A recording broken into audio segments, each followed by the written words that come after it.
بسم الله الرحمن الرحيم. يا أيها المزمل قم الليل إلا قليلا نصفه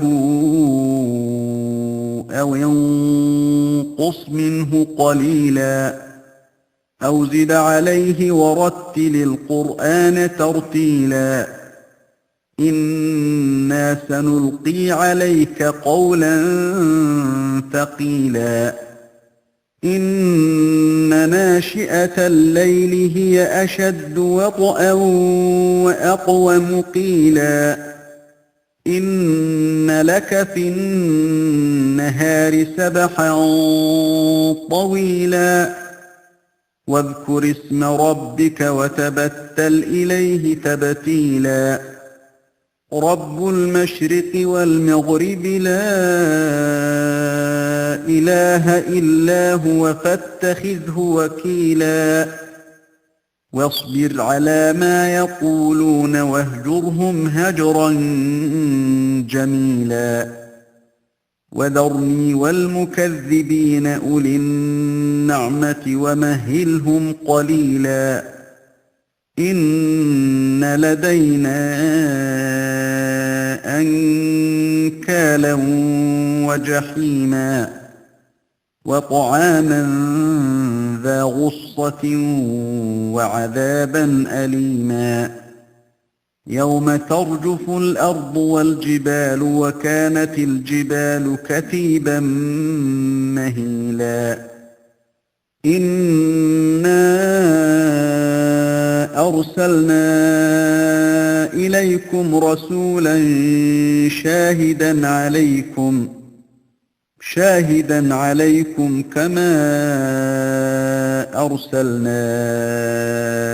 إلى فرعون رسولا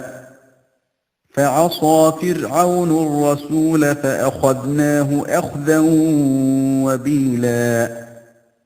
فكيف تتقون إن كفرتم يوما يجعل الولدان شيبا السماء منفطر به كان وعده مفعولا إن هذه تذكرة فمن شاء اتخذ إلى ربه سبيلا إن ربك يعلم أنك تقوم أدنى من ثلثي الليل ونصفه وثلثه وطائفة من الذين معك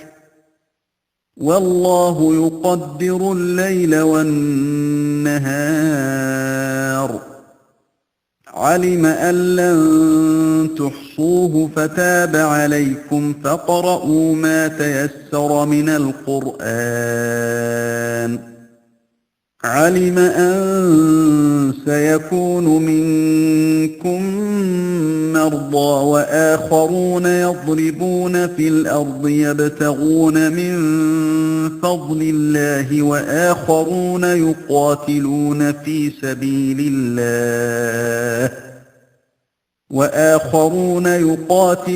في سبيل الله فاقرؤوا ما تيسر منه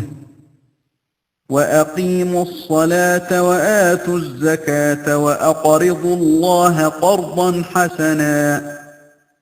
وما تقدموا لأنفسكم من خير تجدوه عند الله هو خيرا وأعظم أجرا واستغفروا الله إن الله غفور رحيم